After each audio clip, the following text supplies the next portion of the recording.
Welcome back, everyone, to Vox Markets. My name is Paul Hill, and by popular demand, I am delighted again to be able to speak to Paul Scott of Stockopedia, one of the UK's smartest small and micro cap investors. So welcome, Paul. Thanks, Paul. Welcome, and hello, everyone. Yeah, well, when we last spoke sort of like 3 or 4 months ago, you were pretty bullish on stocks, but since then we've had both had a bit of a battering on our portfolios, largely on the back of sort of like increasing inflation expectations, also thoughts about sort of the central bank tightening, and now geopolitical concerns out of Ukraine and Russia. So we've had a sort of like a confluence of knocks. What's your sort of outlook, or what your view on equities going forward? Well, I think the lesson to be learned is do the opposite of what I'm saying.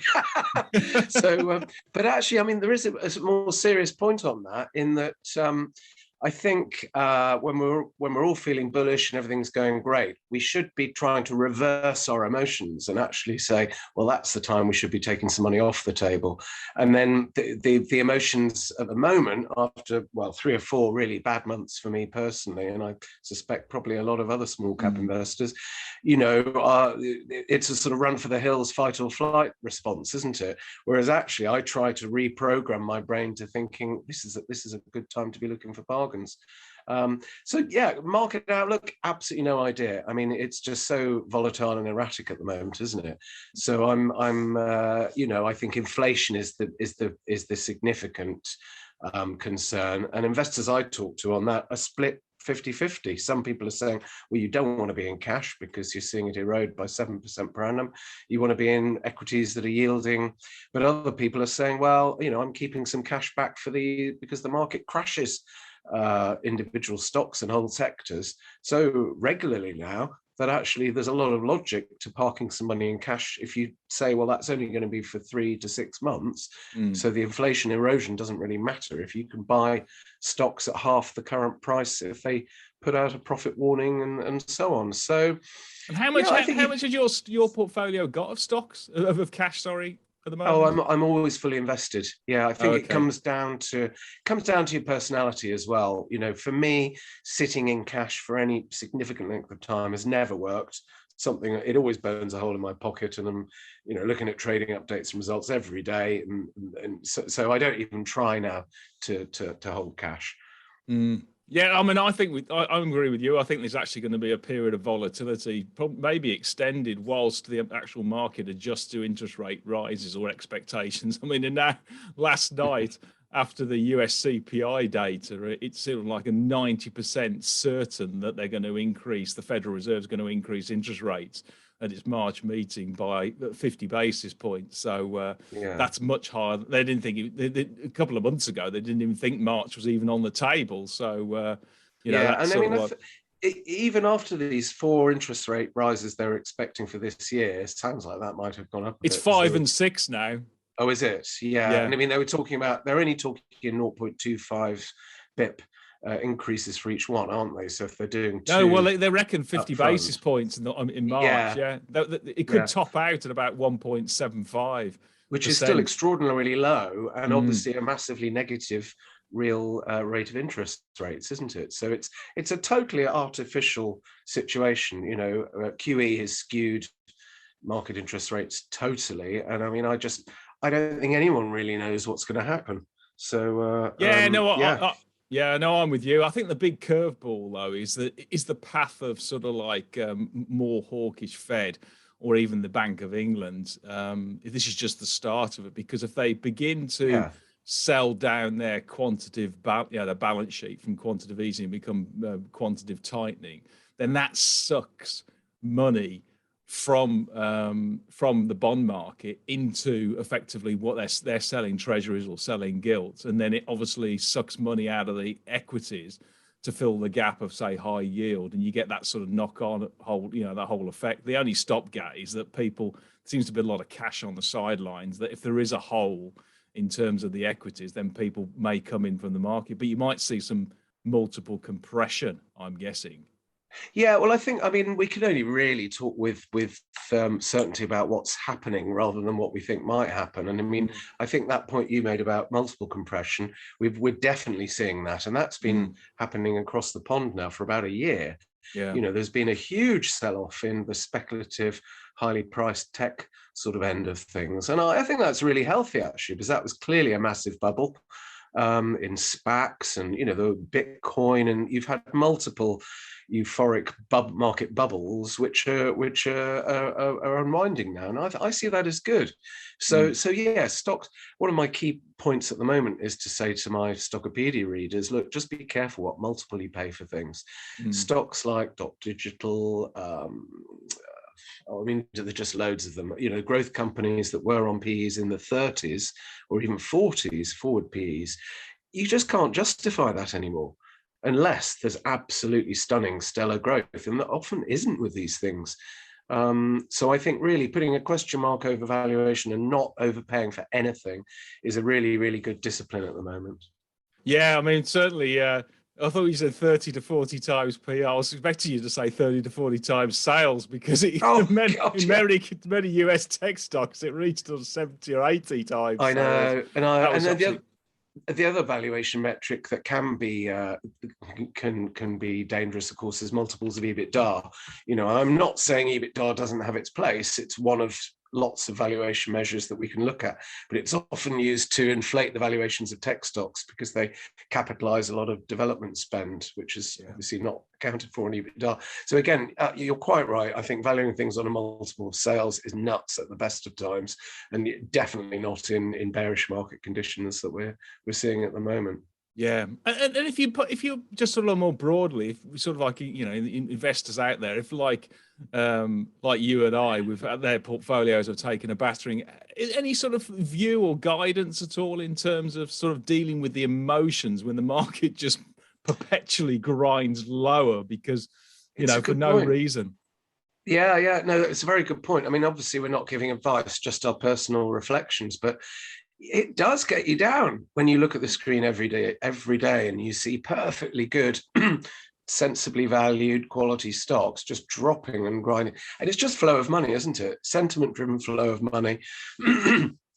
I periodically look at every single stock in my portfolio and say, I want to be holding things right now that I can just turn off the computer, you know, a bit like Warren Buffett's famous saying, isn't it? You know, you just want to hold quality stocks that you don't really care what the short-term share price is. So that's the way I deal with it. And then I'll have a weed out every now and again and prune things that I just think, well, actually, maybe I don't have such high conviction on that, but I think trying to time the absolute bottom it's impossible. So, you know, unless you've got a real gift for that short-term trading, then I think for guys like us, you know, we pick our stocks very carefully. We take a generally medium or long-term view on them. And unless something goes seriously and permanently wrong with the business, then I just ignore the short-term prices, really.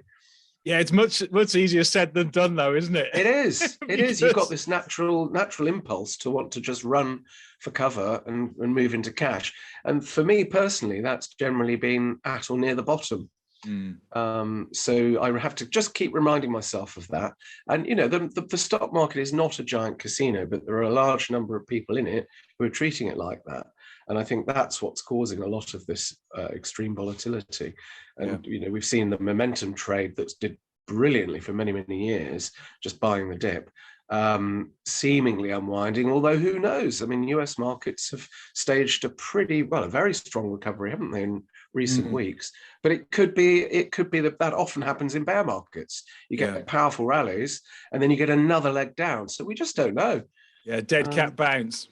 Yeah, I mean, we don't know what's going to happen. And I think, you know, unless you're a good market timer, it's best just to sometimes just ignore the market. And when you go through a period of volatility like this, do you still use sort of derivatives and spread bets? Because, I mean, that can be very dangerous if it's sort of like, if it really goes against you and then you end up to be a forced or distressed seller. Oh, well, yeah, exactly. That's the thing, isn't it? No, I do personally use gearing, but one of my lessons learned from last year, which I think we might have talked about last time, is that I've really got to wind that down. It's so I'm planning over the next year or two to eventually exit from geared trading trades altogether.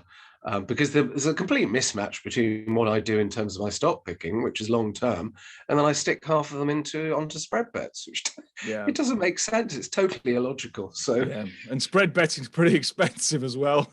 yeah, that's a good point. Yeah. So no, as always, I'm an enthusiastic commentator, but I make every mistake in the book. So ignore me. Just in terms of tax wrappers, I mean, obviously you probably got your own SIPP. Do you also use an ISA presumably as well? Yeah, I think the ISA is very, very good because it's more flexible. So yeah, I try to put the maximum into an ISA each year. And those are long-term positions presumably, and then you have your trading account separately. Yeah, and in my SIPP, I only trade maybe 3 or 4 times a year, concentrated into probably about 5 stocks. And how many stocks do you hold in total? Usually between 30 and 50. Okay, that's changed, because I remember when we touched base after the great financial crisis, you used to have a really sort of concentrated portfolio of sort of it still is. So I tend to have half the money in the top sort of 4 or 5 positions. Right, okay. And then a long tail. Well, why have a long tail? Well, for me, and I think a lot of my readers say this about themselves as well, until you've actually got some money on the line with something, you don't really watch it that carefully. So if I see a good update, if I spend a Saturday researching something, and I think, well, yeah, I just buy a small opening size position. Just then, it's on the screen. I see it every day. And then I like to scale in and out of things over quite long periods, really. I might think, well, let's wait till the next trading update. I normally like to buy soon after a good trading update, because that greatly reduces your risk of having a profit warning. And then just over time, as my confidence builds in the company, I'll just scale the position up. Right. Or get rid of it if you think there are better things available. How do you sort of stop yourself from buying everything you like? Because I mean, that's the danger, because you and I mean, there's so many opportunities out there, and we look at hundreds of companies each month, and a lot of them are just really deep value. But the danger is that you end up with a portfolio that's a bit of a jumbled mass or heavily skewed to one sector. So, you have to sort of make sure you get your portfolio construction along with what you actually like. So you have to, I mean, I find you have to actually bite your tongue sometimes, even though you see some great stocks, you can't always buy them because it isn't going to meet your financial objectives. What's your view? Yeah, I mean, I just set the bar quite high for individual stocks. So it's got to have a decent balance sheet, so I don't want any solvency risk in anything I hold. And I have a whole list of criteria that naturally thins it down, that I normally say no to practically everything I look at. But you just sometimes find companies that you think, that's exceptional, where and I tend to focus on those ones. So yeah, I think otherwise you do run the risk, as you say, of just ending up holding a jumble of almost randomly held stocks. I mean, it's often when you watch these investor presentations where, like the stock slam thing that Stockopedia do, where people do a 3-minute pitch on their favorite shares. And I mean, it's like, it just looks to me like a completely random selection of stocks. I can't see any common theme of value or growth. People seem to just latch onto things in a bizarre way, I think. Yeah, no, I mean, I've got quite a bit of cash at the moment, and what I'm looking for, done. Well, I'm looking for sort of like healthcare and tech stocks, because they've got the pricing power, and they tend to have anyway, masses of wage or salary cost. If that's likely to go up in terms of, like, if you compare it to the supermarkets, for instance. So you should get sort of like margin. The protection of the actual margins and pricing going forward in that area. But it's sort of like there's so much good value, and we're coming into one at the moment because because I see a lot of value. I don't know what you do. I'd be really interested to your expertise in this area in retail, because that's been absolutely just a bloodbath of late. And I've got a couple of retail stocks, and I'm very sort of like tempted to buy a lot more, but I'm not going to, because I'll end up just having a huge skew to retail. Anyway, what's your sort of view on that whole sector of the retail? Well, the most striking thing is how the online retailers, not just in the UK but globally, have been absolutely smashed, haven't they, as a sector? We both like Boohoo, but I mean, the market's just been against a us. Boohoo for us too, hasn't it? Well, I know it's been a disaster. I mean, I managed to eke out a fairly modest overall gain last year, but that was after losing hundreds of thousands on Boohoo.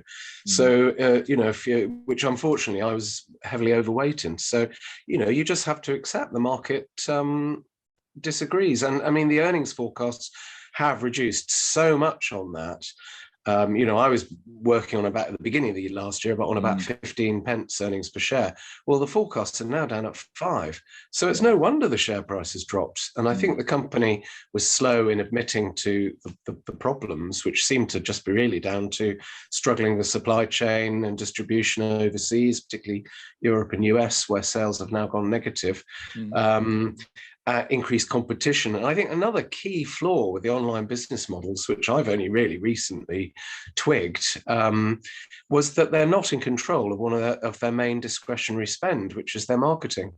We're now seeing that Google and Facebook, with sort of semi-monopolies, can kind of name the price for the marketing spend. And that's what's killed a lot of these online retailers. I think they're not refilling the hopper with new users fast enough because it's now costing so much to recruit new customers. I mean, BOTB, which obviously management sold at 24 quid a share, and it's now 4 quid a share.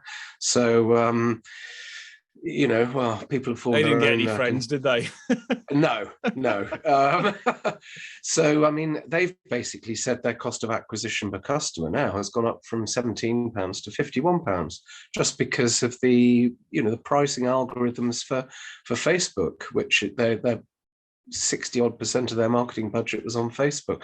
So there was a huge risk there lurking in the business model that very few, I don't know anybody who flagged that in advance of it actually happening as a risk, but it was there in plain sight, and we all missed it. So I think it's happening across I think it's happening across the patch actually, because that was one of the reasons why PayPal came up with its profit warning, is that going forward the market were expecting it to grow more, and then it's decided actually it's costing us too much to actually acquire new customers, that we're actually going to turn off that tap and just try and upsell to our existing client base rather than actually trying to attack new business. The other two areas I'll be interested to pick your brains on is, if you're an online retailer, how important is it to sort of like have in-territory distribution? Because that seems to be one of the banana skins that Boohoo has slipped up on, is that because his delivery times have been extended because of the supply chain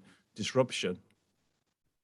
Yeah, it's a very good point. I mean, Boohoo's model seems to have been to distribute from its UK warehouses, which it's automating, so it is making them a lot more efficient and cheaper going forward.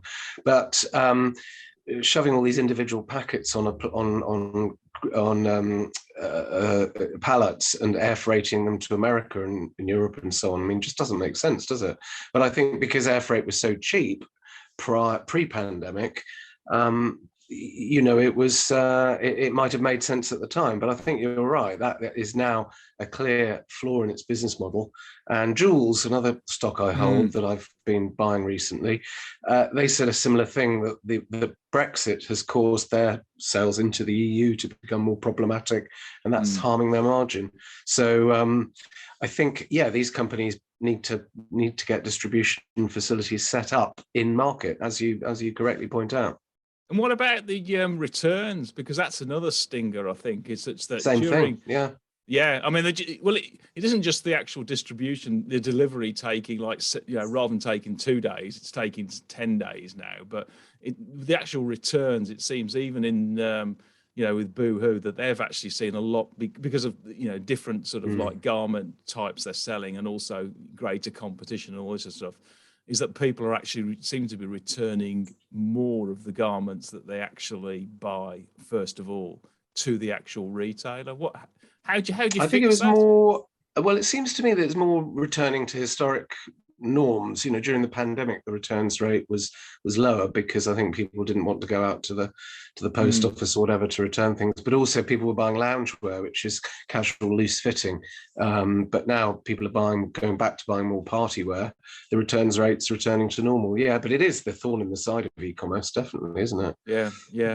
And what about in Joules in particular? I know that's now one of your biggest positions, isn't it, or something? Is that right? Yeah, it's been a really interesting one. I mean, I was discussing with the Stockopedia readers a few times that I was half expecting another profit warning because they seem to suffer quite badly from supply chain problems, which they've put a profit warning out in December.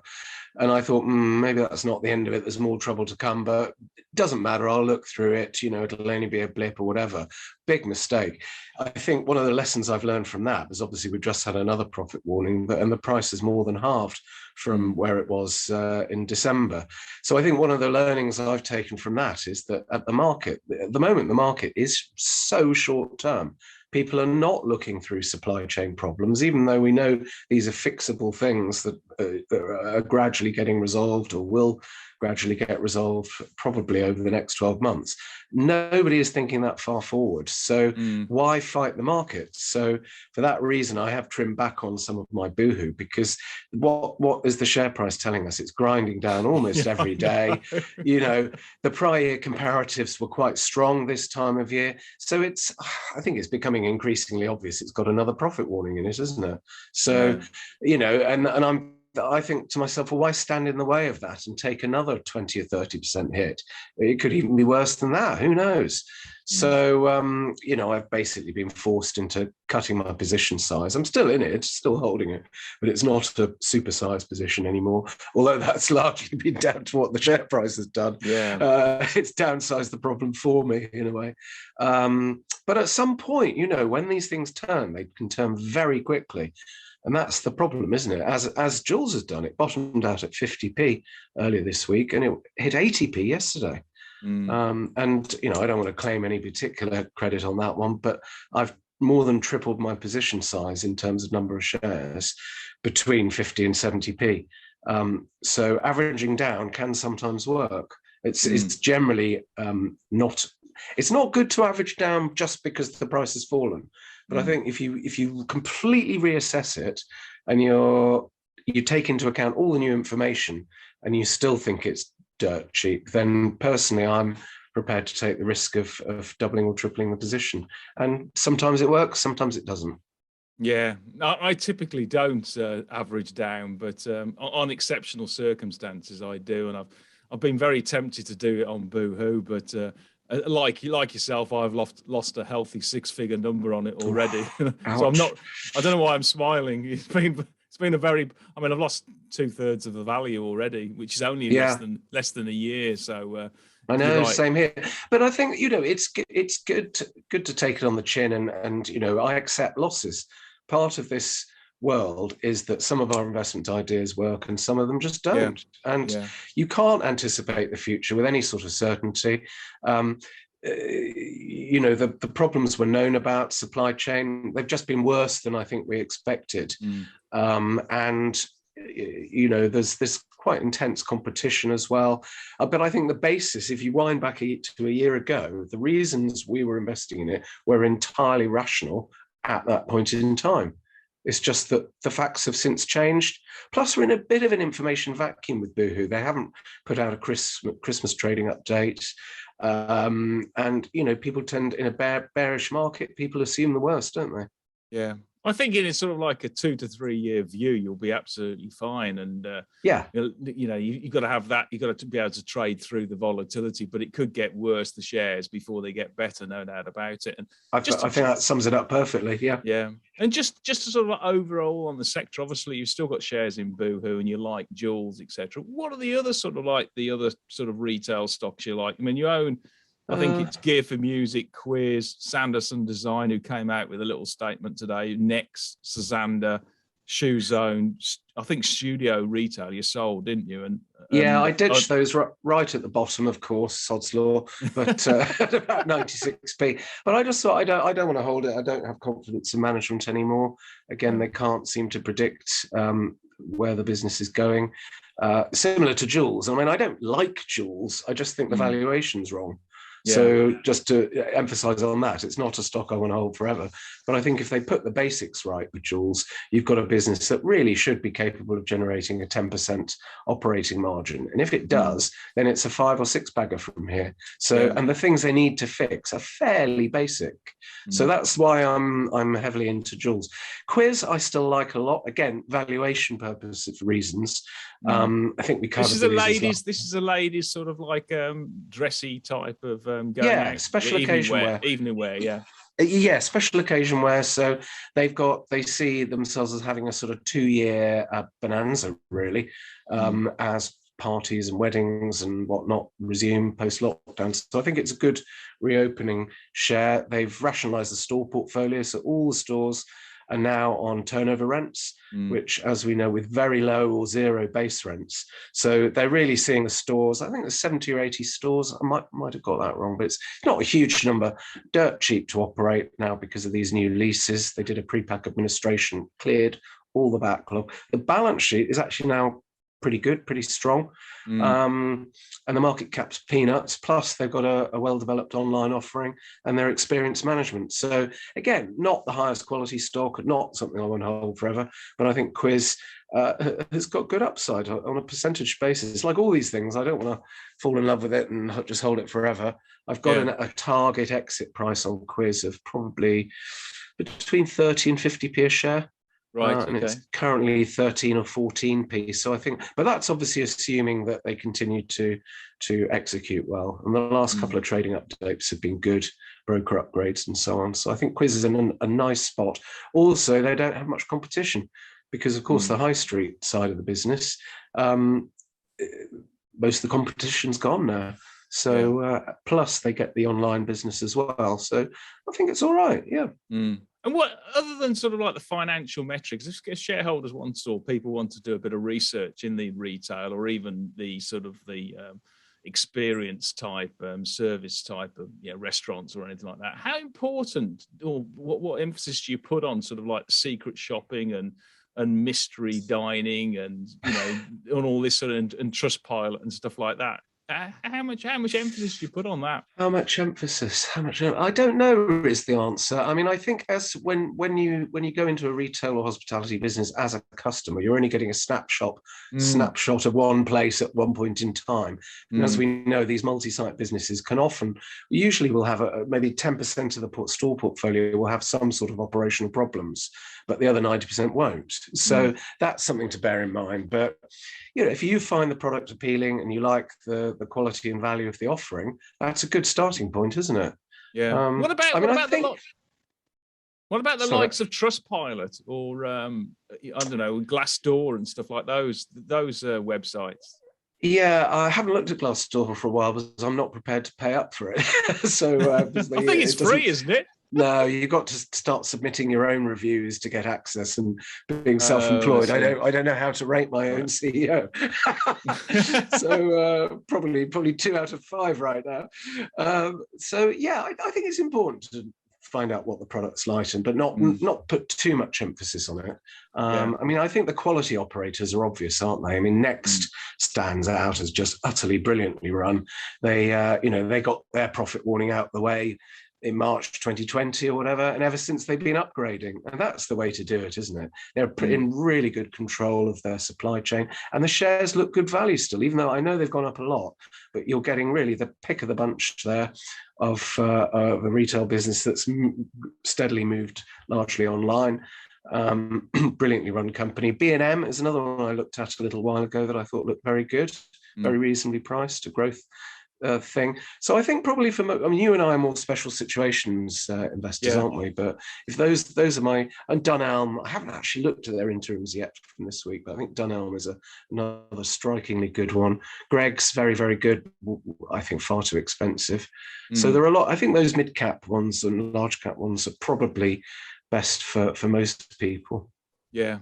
And what about sort of So the other sectors outside of retail, because one area that I noticed you haven't really sort of dabbled historically is healthcare, and I was just wondering why is that? Is that just it's too expensive, or is that just because expertise or whatever? Expertise, yeah, lack Yeah. of. Yeah, no, I think I like to invest in things I broadly understand. I mean, I think we might have mentioned one I've got in that sector, Cambridge Cognition. Oh yes, yes, exactly. Yeah, COG. Just a quick update on that. And again, I'm in that because I can see that it's got a niche almost to itself. There's hardly any competition. Very, very strong turnaround under a new CEO who's been in a couple of years. But it's mainly the numbers. You know, the numbers speak for themselves. They beat forecasts for last year.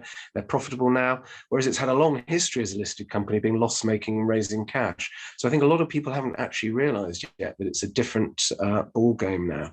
And the forward order book is almost 2 years of last year's revenue, and they've announced, I think, 2 significant contract wins already this year. So the order book is filling up faster than they're working through it.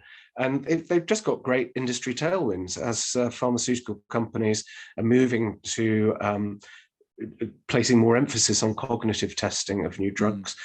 And you've got these schizophrenia trials going on, and Cambridge Cognition, that's its specific niche of doing these things online. Because of the pandemic, the farmers have now realized that actually you can do this stuff online. You don't need to have people out in the field. So it's cheaper and better for the pharmaceutical companies. And Cambridge Cognition are really pushing on an open door there. So I think it's all looking really nice for that company, for Cambridge Cognition. And I don't claim any particular expertise in it. I'm just reading the RNSs and seeing that it's things are going very well, and it's still good value. So yeah, I like that one.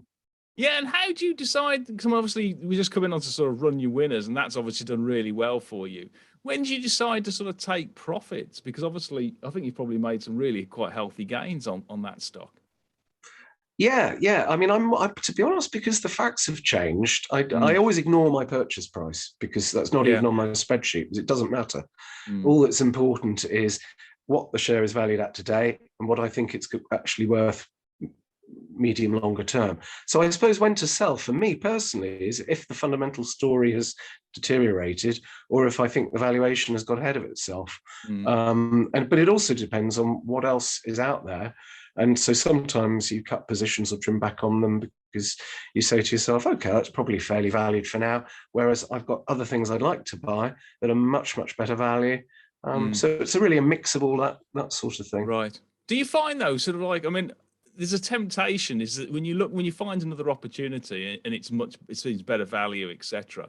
The danger is you go from a stock you really know and really research and understand, and therefore the risk is low, to a stock that you think is really good, but frankly you need 6 months to really sort of monitor it and, as you say, put some money into it to really understand the business model, and so therefore it's got naturally a higher risk, and that's where people sort of like make a mistake, is they don't realize that they're going from a stock that may have run hard, is low risk because you know a lot more, and then you go into an area that you might think has got more upside but is much higher risk. Do you see that at all?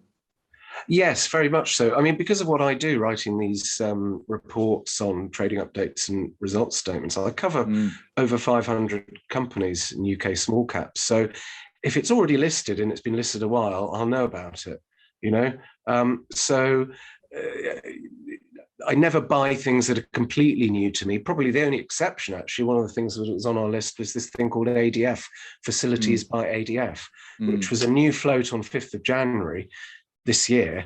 And normally I avoid new floats like the plague because they're practically always overpriced and they're effectively an exit route for a major shareholder, often management, who want to cash in their chips. So if the people who know the company best want to sell, why on earth would I want to buy from them? But ADVF came up on a slow news day on 5th of January. What do they do? What do they do? It provides outside broadcasting equipment. So basically they've got a fleet of about 500 HGVs and trailers, which are things like makeup rooms, mobile catering facilities, and so on. And that the TV and high-end TV and film industry in the UK are apparently in a bit of a boom at the moment, with lockdown ending, and for some reason, I don't know why, but the UK seems to be a popular place for all these companies like Amazon and Netflix are creating a lot of original content. So ADF are by far the market leader in the UK in this niche. And what's interesting about their float, which I learned about from reading its admission document on the 5th of January, was that the money being raised was mostly, I think about 80% of it, was mostly fresh cash to invest in the business, about £15 million to buy more of these trailers because they were pretty much fully booked for the whole of 2022. Well, isn't that a great reason for a float? It's exactly what you want. So, and it's really striking that this thing has done tremendously well. The shares are up about 60% since they floated. It was a Senkos float, and I think Senkos underpriced it. And I'm not saying that with hindsight. I said that at the time I reviewed the admission document. So I did pick up a little stock myself in the aftermarket, and I've top sliced it because obviously it's up 50 or 60% in a month. But another final point on that, it put out an outperform ahead of expectations trading update to date, ADF, sorry, and they've beaten the Senkos forecasts for 2021, just checking my notes here, by about 17%, which to beat expectations at the end of the year by that tells you that they're really on a roll, doesn't it? And they've put some of the IPO cash to work to buy new equipment. So I think the outlook for ADVF looks very, very good. And they're saying their order book for 2022 and 2023 is already highly visible. So there's a lot to like there, I think. Now, the interesting thing is, on that type of update, it should have gone up 10 or 15% today. But because we're having one of the market's periodic panic sell-off days, it's barely moved. So one of the things I like doing is actually reading the updates at 7 a.m. when the futures are expected to be down heavily. Look out for positive trading updates, and that can be your opportunity to buy on a day where people are too frightened to buy them, but they should have jumped 10 or 15%. Because more often than not, the next week or two, it will jump 10 or 15%. And that's a neat little tip, I think. Yeah, no, I would agree. And you've got a bit of sneaky expertise in this area, because I remember about 10 years ago, you made an absolute killing on a share that did rent it out, sort of broadcast equipment. Oh, yes. I can't remember what it was called, but it was called... You bought it about £1 and you checked out at over £5. Yeah, 650. Yeah, it was Avesco. Avesco, that's it. Yeah. That was a lovely one where the founder and chairman, I think Richard, somebody's name, wasn't it? I can't remember his name, but he was coming up for retirement, and you could just see in the annual report he was 72 or something, major shareholder. They tried various different lines of activity at Avesco, but it had one that was an absolute goldmine. Yeah. And the profits from that division were totally obscured by the losses and all these other things they tried to do. So it seemed obvious to me, if the guy's going to retire, he's going to cull the bits that lose the money, suddenly show a fantastically profitable core business on its own and get multiples of the current price. Anyway, it panned out better than I could have expected. So I think that is a really nice investing theme, looking for businesses where you've got this mix. I think the only one I can think of off the top of my head similar is called Getbusy, GETB. It's not one I hold, but they have this core cash generative business, and they're trying a couple of other things that aren't that are loss making. So that's sort of on my radar as something that might possibly fit that investing theme. But it's a good investing theme to look for, I think. Yeah, well, unbundling. Another one, unbundling. Another one which is sort of like done really well for you is Beeks Financials, I understand. Yes, I really like that one. I've held it. Take us through that one. Yeah, just very briefly. The ticker's BKS. I bought them after seeing the CEO, I can't remember his first name, Gordon MacArthur. He did a presentation at Mello years ago, pre-pandemic, maybe 4 or 5 years ago, and everybody came out of it thinking this guy is really, really the business, you know, the type of hands-on entrepreneur who created the business from scratch, almost by accident. People kept coming to him, being referred to him by by the IT companies, because he was the only person who had this software that could do what they wanted, which was low latency trading with a server sitting, in the actual bourse next to the main computer, and then you just program it with algorithms, and it transacts high frequency trading. And he'd literally dreamt this up himself. So I thought, this is going to do really well. Anyway, for 2 or 3 years, it didn't really go ballistic, but I think it's reached an inflection point. If you look at the flurry of recent orders in the last few months, and again, there've been, I think, 2 major orders received in this year, in January.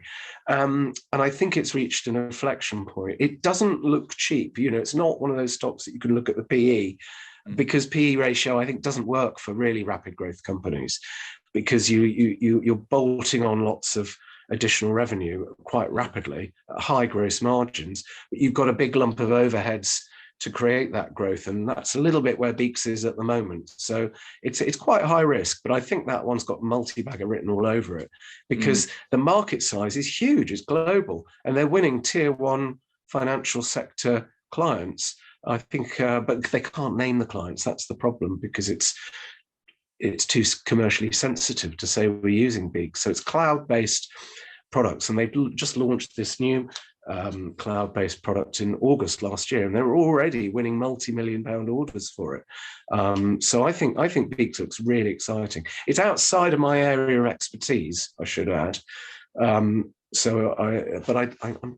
It's looking good. The contract wins and the Canaccord are constantly raising the forecasts, and you can see revenue growth is really starting to grow exponentially. My main worry is, can they handle that rate of growth? Have they got the right key people and so on? But it's a nice problem to have, isn't it? Oh yeah, it's sort of like a surplus of demand is fantastic. I did notice that Canaccord have got a price target of 210 compared to, I think the shares are about 170 at the moment or something like that. Okay, yeah, I mean, I think it's going to, my price target is off the scale. I think if this thing works, I think you could be looking at a 5 or a 10 bagger. But I mean, obviously that I'm thinking multi-year for that. And it probably won't happen, but it's always nice to buy things where you see, you were saying, how do you decide to buy? I don't normally buy things unless I see at least 50% upside. I can't see the point of taking the risk because something might go wrong. So I want decent upside to get involved. Well, one you've done really well on, which is, I think, is still really good value, is Somero Enterprises, which does sort of the screening machines. I think it is for sort of like screening, for big warehouses. Do you want to take us through that one? Yeah, I mean, it's just the figures are amazing on it. Fantastic quality business, very, very high operating margins. It all spews out cash and has more cash than it knows what to do with. So it gives us special dividends, although you have to fill in a withholding tax form because it's an American-based company. Just perform brilliantly. It's got structural growth as well as cyclical growth, I think. But for some bizarre reason, the stock market puts it on a forward PE of about 9 or 10. Yeah, it's on about 11. Yeah, I mean, it's really permanently cheap. Constantly thrashing forecasts. I don't understand why you would rate this on half the rating, or a little above half the rating of, say, Ashted, when they're both exposed to the same markets in the same way. So I think the stock market, for some reason, gives a deep discount to Somero because it's cyclical, but doesn't give a deep discount to other businesses that are cyclical. So it's one of those rare things when you find a business that you absolutely love because it's performing so well, that's also dirt cheap. Maybe it's hit peak earnings, but the outlook, the most recent outlook statement was pretty positive. And they always say at the beginning of every year, oh, this is going to be a year of consolidation. We're not expecting much in the way of earnings growth. Then they double earnings, Yeah. So, no, I mean, it won't carry on forever, will it? So at some point, you'll have a recession and it'll probably halve. So maybe that's what people are anticipating.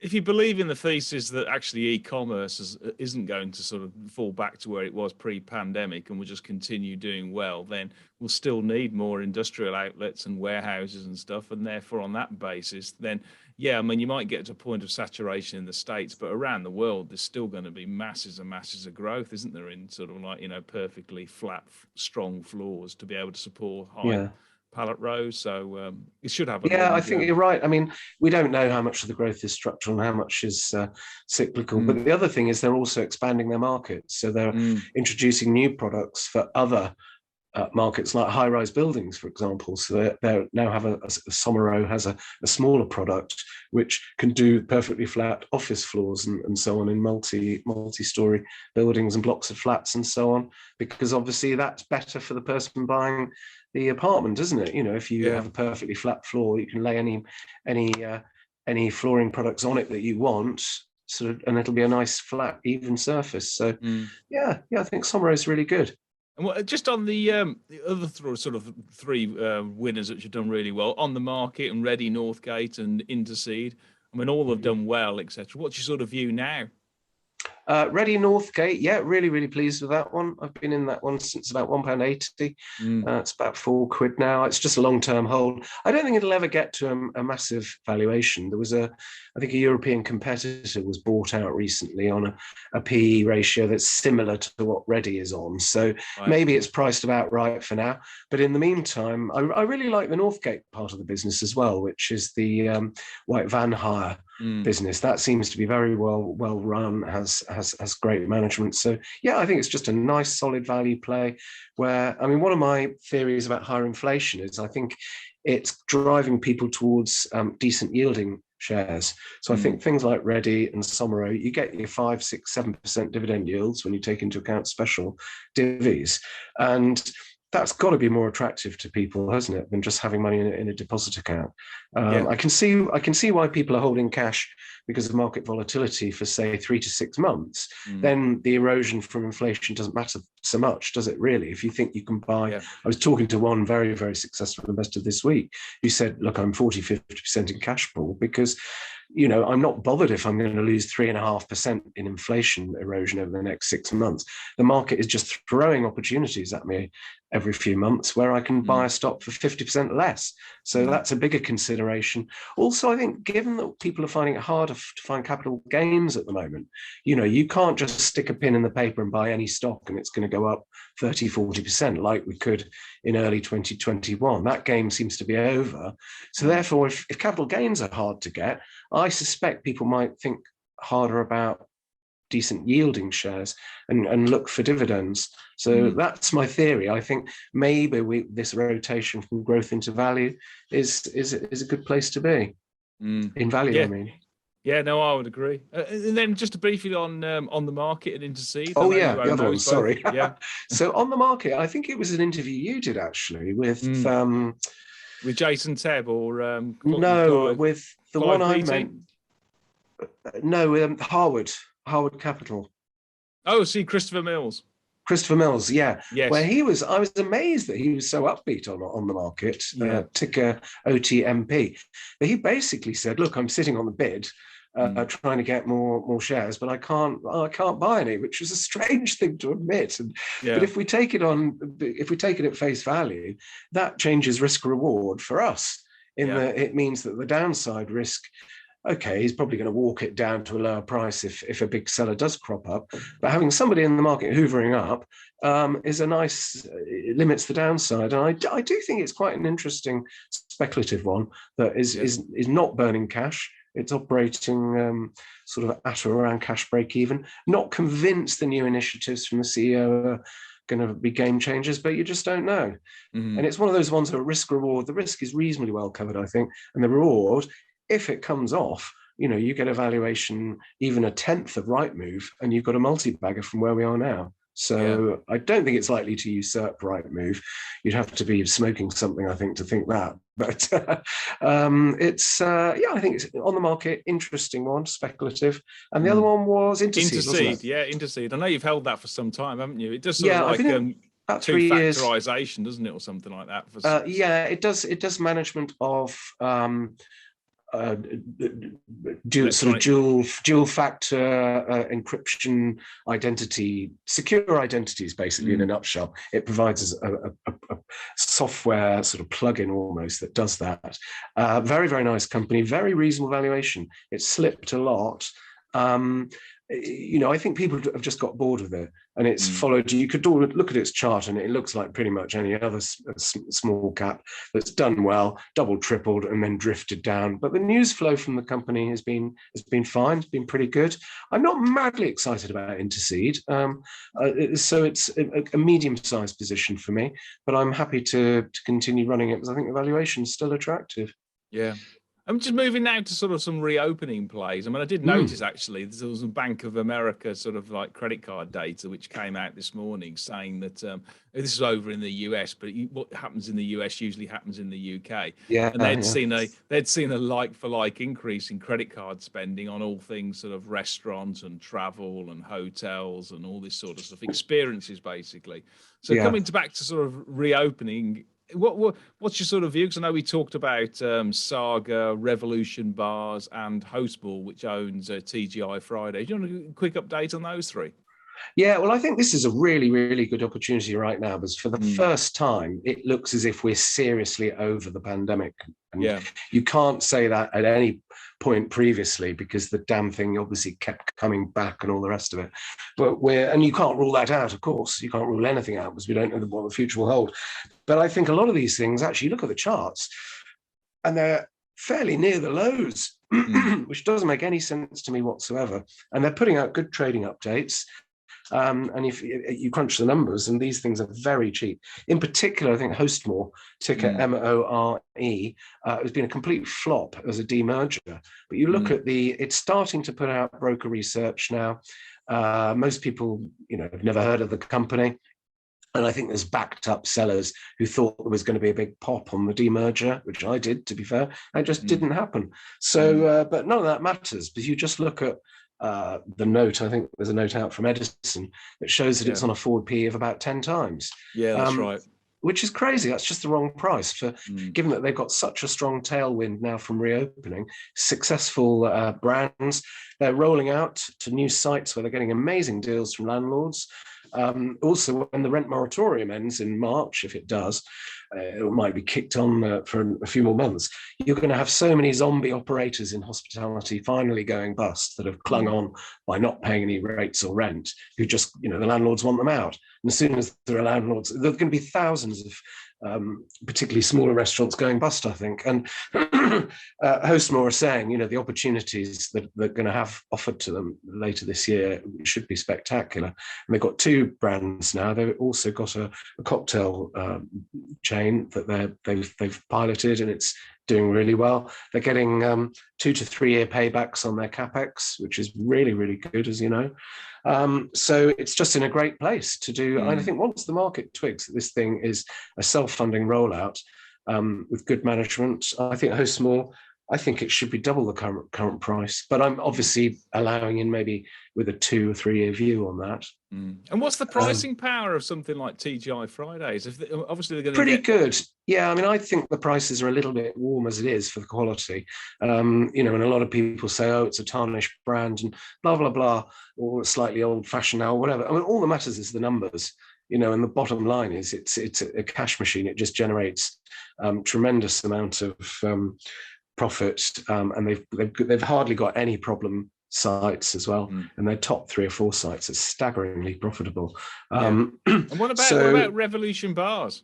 Well, that again, very tarnished in terms of stock market perception. But if you dig under the cover, it's trading its socks off at the moment. They obviously had this wobble in Omicron in December, which affected a lot of bars.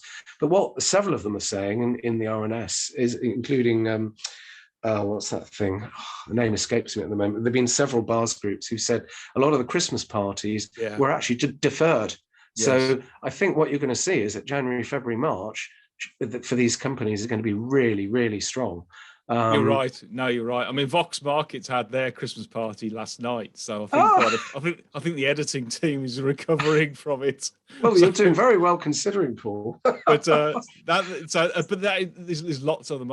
And just to give you a bit of, just give also a bit of help on this one, I did speak to the CFO. I think it's Danielle Davis. Yes. And she seemed to be reasonably optimistic. In fact, the footfall for other sort of like hospitality, sort of chains, etc. Things like the coffee shops and the other restaurants, and also pret-a-manger, they're seeing an uptick as people return to the cities. So I'm with you. I think this whole experience and going out, the demand for the consumer demand is just very, very strong at the moment, and therefore their pricing power should be good.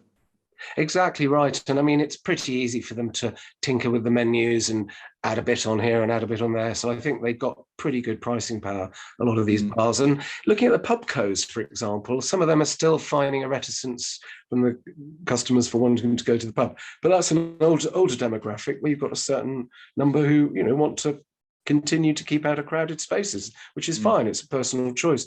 But you haven't got that at all with the 18 to 35 age group, which is what Revolution Bars services. Another key point on that, they're refitting 19 of their 67-ish bars. That's right. Right now. And they get great returns on a refit. It makes it more aspirational. I've mystery shopped the one in Bournemouth, and it looks absolutely lovely. It really does. And 0 alcohol Heineken, because it was dry January. Oh, I see.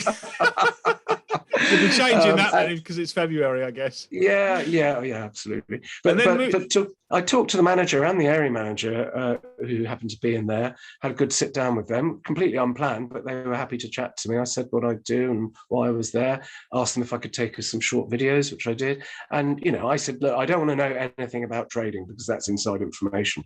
But you could just tell from their demeanour that everyone, the place was buzzing. All the staff were happy. The manager and the area manager, they just say it's a great company to work for. They've a lot of the competition are very heavily indebted and are really using and abusing their staff, and so they're leaving. And they said, we've known Rob Pitcher for 20 odd years, the CEO of Revolutions. He's a really respected hands-on operator. Everyone loves him, and he creates a great team spirit. So I think they're going to have a brilliant year.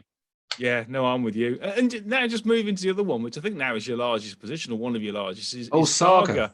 Yeah, because obviously they've got sort of like that really solid insurance sort of elderly type of business, and then they've got the cruise ship, which is. Do you want to take us through Saga again? Yeah, again, obviously talking my own book, because that's where my conviction's highest. Really, really good opportunity at the moment. The share price seemed to very volatile, quite irrational. You look at the shares and you think, why the hell did it do that? Shooting up to 450 when it did, and then coming back down to 250 for no apparent reason. Just crazy. So it's a crazy share to own. But yeah, you've got the affluent customer, the over 50s are the people with all the money.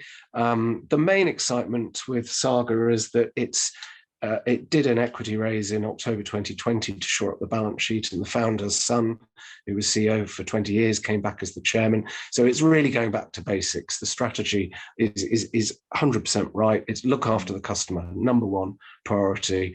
And I think it's got the strategy is great. The latest thing was they did put out a mild profit warning recently, but the shares actually went up, which surprised me in the current market. But the reason is nobody's interested in current trading, because we all know it's going to be heavily impacted by COVID and Omicron and all the rest of it. What's interesting is the cruise ship bookings. And basically they were up to 86% occupancy for H1 of calendar 2022. And the daily rate has increased 6.5%. So it's got that key thing. It's got high demand from affluent customers, and they're raising prices. So pricing power is everything. We all know that businesses are having to have all these costs shooting up. So you've got to have the pricing power to be able to raise your prices. Saga's got that, and all this pent up demand. Whether you like cruising or not, the fact of the matter is millions of affluent pensioners love going on cruise ships, and they're incredibly loyal to whichever brand they happen to have latched onto. And Saga's got these two nearly new bespoke cruise ships that have barely been used. Just bad, unlucky timing. The balance sheet's fine. They've got long-term bond and ship loan funding. It doesn't have any bank borrowing, and it's got 150 million in gross cash sitting there. So financially, it's fine. And obviously, the insurance side of Saga, covered all the losses from the holiday division. So it's a lovely hybrid business model because, you know, if you're worried about COVID returning, then this is the one to go for, not airlines or traditional holiday companies where the whole thing could just be shut down again. With Saga, you've got a lovely hybrid 50-50 model. So yeah, I think it's worth long-term multiples of the current price. But again, it's a long-term thing that I think could take time to get there. And it competes in that cruise ship. Obviously, there's huge giants like Carnival Cruises and Caribbean, etc. But in terms of its niche, though, because they cater for everybody, you have these huge ships of all sort of demographics, you know, and sort of age types. Is it correct in thinking that Saga largely caters for the elderly demographic, and therefore it is more of a niche brand, and therefore it's a different type of service rather than everybody from all different types of ages? Yeah, that's exactly right. I mean, it's over 50s only on all Saga holidays, because they do package holidays as well. And yeah, that's the niche it's going for. People who, you know, love their grandchildren to death, but don't want to have other people's grandchildren on holiday with them, as I always think. So have a nice sort of quiet luxury holiday. Yeah, luxury holiday, great service. Some friends, I've put my antennae out, and several friends have come back to me and said, "Oh, my parents have just been on a Saga cruise. Absolutely loved it. You know, great food, great service." But to be fair, so that most of these cruise lines are very, very well run. I think Carnival's worth a look. I don't hold it, but I think its finances are in better shape than people might think. But yeah. Good. And then finally, let's move to some special situations. You mentioned Gulf Marine Services and Best of the Best last time. Yeah. Now, obviously, full disclosure here, I sold my Gulf Marine Services when did you? Yeah, not through choice. It was in one of my geared accounts that was on margin call. So I just had to run through the list and say, right, something's got to go. What will I get rid of? So it generally was my smaller sort of lower conviction holdings, but I want to buy back in, so I'm biding my time on Gulf Marine Services. So yeah, that's on my buy list. Very simple story. Did we run through it last time? I don't want to repeat. Yeah, we did. Yeah, it was basically platforms, wasn't it, that they did service for oil and gas, but they were heavily indebted. For oil and gas. Yeah, and also servicing offshore wind. So it's got these specialist ships. The daily charge-out rates are going up on renewals. We've got high visibility of earnings with typically 12, 18-month contracts. It's now, because the price of oil is going up, demand is coming in strongly for these things. And demand is outstripping supply, basically. And it would take several years for any competitors to build the new ships. So basically, Gulf Marine Services is now just throwing off huge amounts of cash, which it's using to pay down debt, because debt is very high. So it is a potentially high risk situation, but you don't tend to find the banks pulling the plug when the company is rapidly paying down the debt. So I think we passed peak risk on Gulf Marine Services. And I think the upside value from all this cash flow from the ships should flow through to equity. So yeah, very, very keen on it, and something I definitely want to buy back. And then the last one then is Best of the Best, which is trading on a PE of about 9, I think. It's the spot the ball. Yeah, but I think the market just doesn't trust it, doesn't trust the management. And given what's happened, you can't blame the market for taking that view. I think, again, the big flaw, as I mentioned earlier in this, was that they were not in control of their marketing spend. So we don't really know what profit's going to be. That said, there are a lot of levers management can pull, and I think are pulling. So if adjusting the price, packages and so on can quickly knock 1 or 2 million off the costs. So I think it's going to survive. It will remain profitable. We just don't know at what level. And I think, given that it's got a lot of cash in the bank, I think about 8 or 9 million, and the market cap's only 36 million. I think that it'll probably remain a deeply out of favour share for quite some time. But at the current valuation, I'm happy to hold. I think once they've settled into a more predictable level of profitability and there's upside from, they might, improve their marketing strategy. These companies have got to explore other channels. I think they can't just remain addicted to Facebook now that that's proven to be unreliable and too expensive. Yeah. So there's upside there from maybe an improved marketing strategy coming through. I think with patience, we could double our money on BOTB, I think, but and I don't see much downside. So And just finally, then, what would be any other stocks to mention you got your eye on, or anything that would say for investors if you really wanted to sort of like, there's no certainties in this game, but sort of like, ones to really sort of like run the slider all over? I think we've covered them all, Paul. I can't think of anything else that I've been buying recently. I want to buy more Beeks, but again, I'm waiting for some of the other things to go up a bit to give me the funds to buy the things I really want to buy.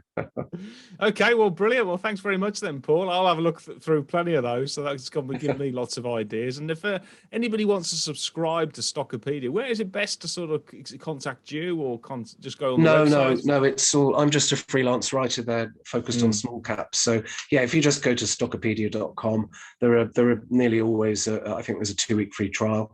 And people can have a look at it. So yeah, we got a nice, courteous community as well, where you can discuss shares without somebody using abusive language. Well, I've occasionally done that, but I've had my knuckles rapped and told not to do it again. So it's not like Twitter then, because Twitter can be brutal. Yeah, no, it's not like that, but we've had our moments. But it's very good now. It's just a nice, polite, supportive place to discuss shares. So yeah, brilliant. Well, okay. Well, thanks again, Paul, and we'll look forward to touching base in 3 to 6 months to see how things are going, and hopefully both of our portfolios will have recovered somewhat after the recent turbulence. Well, I'm about 15% down year to date, I think. So if anybody else is nursing a heavy loss, you're not alone. It happens. Oh, but importantly, if you did it for sort of pre-pandemic levels, sort of end of 2019, I'm guessing you're still probably in the black, aren't you? Because you did quite well in 2022. Yes, I mean, it's been such a roller coaster because of the geared accounts, but no, I mean, well, that's the key, I think, for investors. We come back to sort of how you deal with emotional logic. Look long term. Look for companies with good pricing power, and then when you do sort of like get a couple of be battered over a period of 6 months, because that can happen, then just take your slide rule and look further, over a longer period. And if you made money during a pandemic, you've actually done pretty well. Exactly. That's not a bad result. That's very good advice, Paul. I mean, I feel, okay, I'm 15% down now. It's only mid-February. I'm pretty comfortable. I can probably get back to maybe 15 or 20% up by the year end, and I'd be happy with that. I don't want to, blow the lights out with 100% gains, because you have to use gearing and take risks to do that. I'm trying to reset my expectations down to a more sensible level. And if you can do 15 or 20% most years, with one bad year every now and then, obviously, which is inevitable, then long term, that compounds beautifully. Yeah, no, that's great advice. All right, well, thanks very much then, Paul. Take care. My pleasure. Bye, everyone. Bye. Yeah, bye.